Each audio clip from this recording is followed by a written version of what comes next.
Welcome to the June 3rd, 2016 edition of Colorado Insight Postgame, a special web-exclusive production here on Channel 12.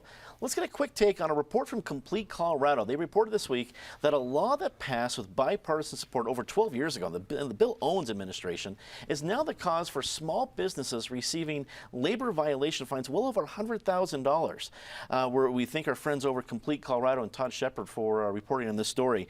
Patty Cahoon from Westward.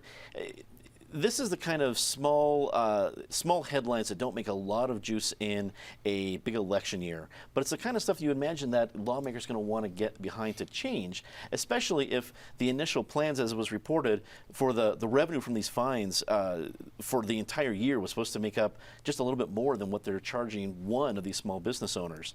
Are you surprised to see something like this come out? And do you think there's going to be some action behind trying to fix it?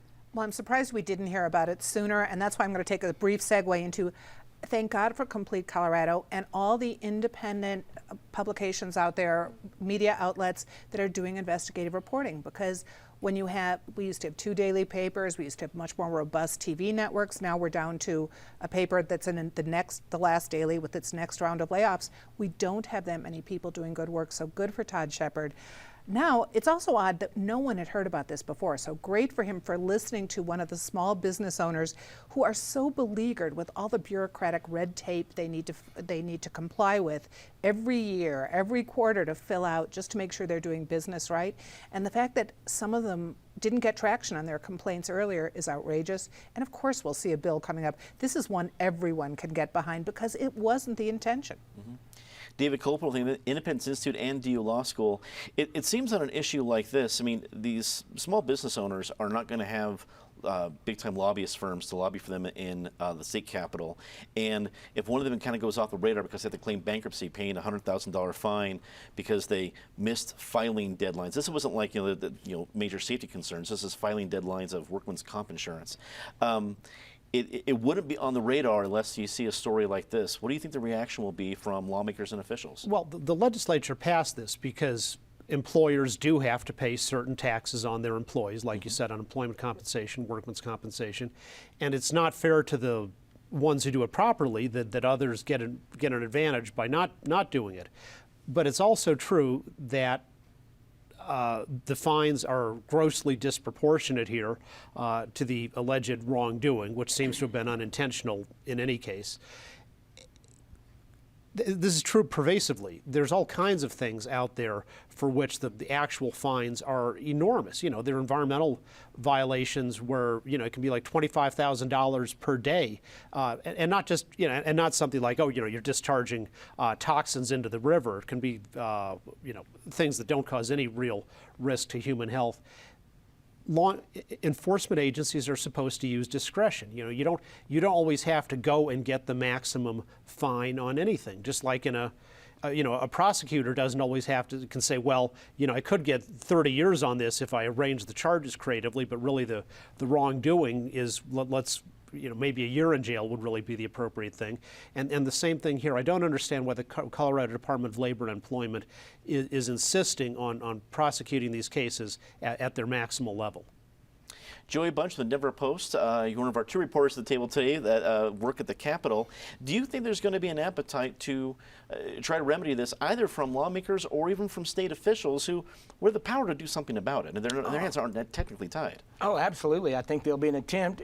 House Republican leader Brian Del Grosso did a great job the last 2 sessions in trying to roll back some of these regulations. Apparently, they haven't gotten to this one yet.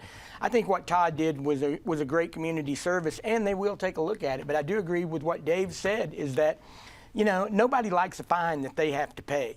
So I don't think it'll be just an overwhelming avalanche of momentum to change this, but I think there will be momentum to tweak it and make sure that it's more equitable, more fair, that we're not breaking the back of small business. As far as a lobby goes, they've got the National Federation of Independent Business is one of the 500-pound gorillas in the state capitol. So if they want lobbying power, they've got it. I'm just surprised it took this long, and we should, as Patty says, be grateful to Todd Shepard for bringing it forward. Ed Seelever from Denver Business Journal, our other esteemed Capitol reporter, among a lot of other political issues. Wrap it up for us. Well, I think there's a couple things that are interesting to note about this. One, nobody is, great story by Todd, I got to add that too. But nobody is disputing that these business owners who have run a bit afoul of workers' comp requirements should be fined. What the problem is here, that the state is coming in saying, you have done this badly for 8 years. And by the way, we let you know about this last month. So we missed those first 7 years, you go ahead and pay for those anyway. That's the real problem here. The government has the ability to come in and meet down those fines. And in fact, if it's not doing it, this is really where John Hickenlooper needs to step up. He has branded himself as somebody who has tried to roll back regulations, especially for small businesses. If his department is doing this, he needs to step in and push it to cut these fines. The second thing this brings up is a bill that went by with very little notice this year. Senator Jerry Sonnenberg ran it, and it would have basically replaced a lot of fines with warnings to companies saying you have 60 days to get in compliance with this. If you do that, you won't get fined. The bill had a $40 million fiscal note on it, which tells you two things. One, that the state has become very dependent on fining companies rather than bringing them into compliance. If it's going to cost $40 million to replace an initial fine with an initial warning. And second, that it's going to be really hard to change that because Democrats basically said, we need that money for schools. We need that money for other things.